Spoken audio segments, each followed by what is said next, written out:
I cordially greet you. We're here in Rome at the Salesian headquarters, the general curia of a congregation, and we find ourselves in what we know as the chapel of the 1884 Rome letter. De la Carta de Roma del 1884.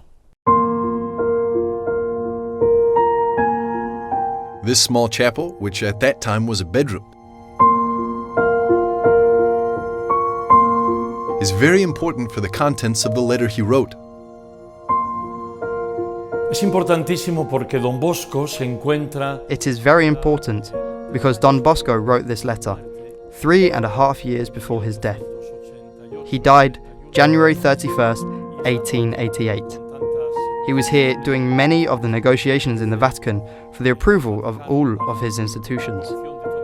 He carried a sadness in his heart. The sadness was this: the fear that in the future of his works, his oratories, they would not be like the first oratory in Valdocco. Oratorios no fuesen como el primer oratorio en Valdocco.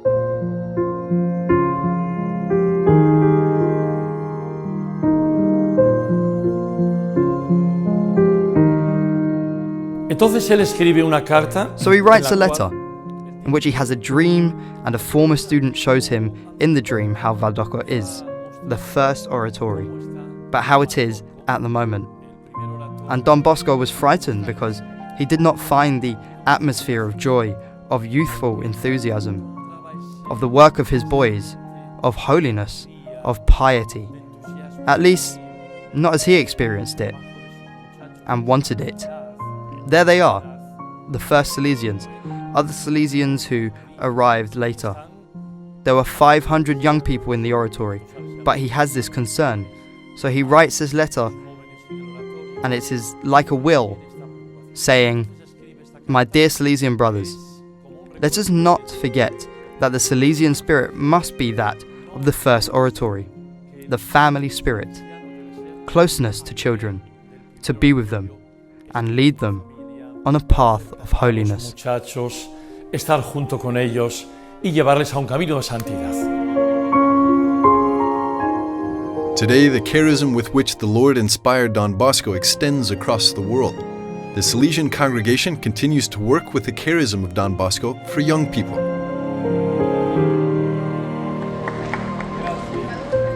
As is the case of the Salesian Oratory of the Sacred Heart, where apostolic work for young people is carried out, among whom there are also young people of different religions. We are 14,500 Salesians in number. In the world altogether, as a Salesian family, there are 360,000 of us.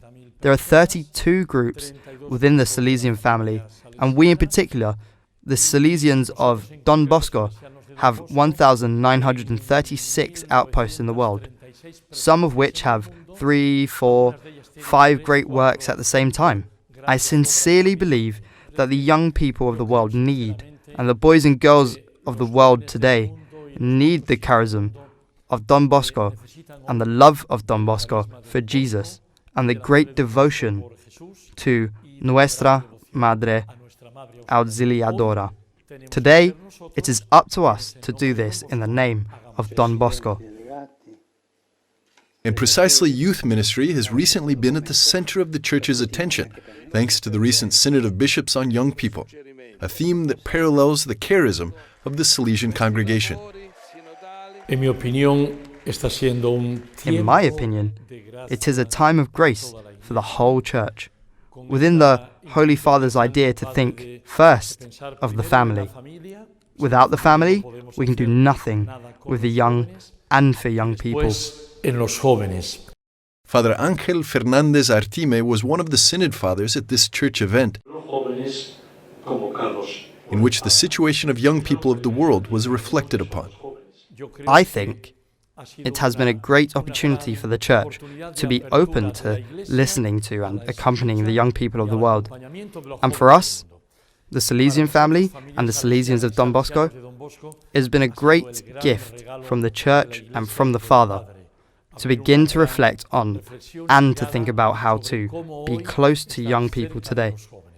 For us, it is a great call, and it is an opportunity for an even more authentic vocational response, because young people are our charism, a charism which was received from the Holy Spirit through Don Bosco.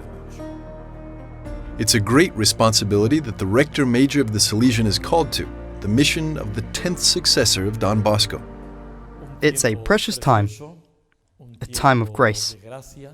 I'm living it as an undeserved reality. At the same time, I can honestly tell you that I am giving all that I have, my life, my heart, with true passion for evangelization and education. Touring the Salesian world, trying to help with all the support I have in my council. And the community I'm in, to accompany all the Salesian world in 134 nations where we are, really a grace that I experience day by day. That I am not alone, because it is true what St. Paul says about the Lord. My grace is sufficient for you. I feel His grace. I live His grace in this way. And for me, the prayer of so many people is a very special gift, many of whom I don't even know, but they know me, and that gives such a spiritual fruit, so much peace, so much serenity.